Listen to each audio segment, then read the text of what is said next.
NSDC, VTU ಮತ್ತು ಗ್ಲಿಮೇಟರ್ ಟೆಕ್ನಾಲಜೀಸ್ನ ಜಂಟಿ ಉಪಕ್ರಮವಾದ ಕೌಶಲ್ಯ ಅಭಿವೃದ್ಧಿ ಕೇಂದ್ರಕ್ಕೆ ಇಂದು ಚಾಲನೆಯನ್ನ ಕೊಡಲಾಯಿತು. ಬೆಂಗಳೂರಿನ ಜ್ಯೋತಿ ಇನ್ಸ್ಟಿಟ್ಯೂಟ್ ಆಫ್ ಟೆಕ್ನಾಲಜಿ ಆವರಣದಲ್ಲಿ ನಡೆದ ಕಾರ್ಯಕ್ರಮದಲ್ಲಿ ಕೌಶಲ್ಯ ಅಭಿವೃದ್ಧಿ ಕೇಂದ್ರಕ್ಕೆ ವಿಟಿಯು ಉಪಕುಲಪತಿ ಪ್ರೊಫೆಸರ್ ವಿದ್ಯಾಶಂಕರ್ ಉದ್ಘಾಟನೆ ಮಾಡಿದ್ರು. ಇದೇ ವೇಳೆ 2024ರ ಬ್ಯಾಚ್ನ ಜೆಐಟಿಯು ಮೊದಲ ವರ್ಷದ ವಿದ್ಯಾರ್ಥಿಗಳ ತರಗತಿಗಳಿಗೂ ಸಹ ಚಾಲನೆ ನೀಡಲಾಯಿತು.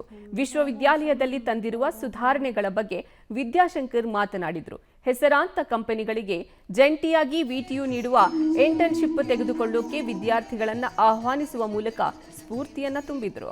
ಒಡಂಬಡಿಕೆಯೊಂದಿಗೆ 14 ಸ್ಕಿಲ್ ಡೆವಲಪ್ಮೆಂಟ್ ಸೆಂಟರ್ಗಳನ್ನು ಇನಾಗ್ರೇಟ್ ಮಾಡಿದ್ದೀವಿ.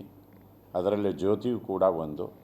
ಇನ್ನು 13 ಕಾಲೇಜನ್ನು ಆನ್ಲೈನಲ್ಲಿ ಇನಾಗ್ರೇಟ್ ಮಾಡಿದ್ದೀವಿ.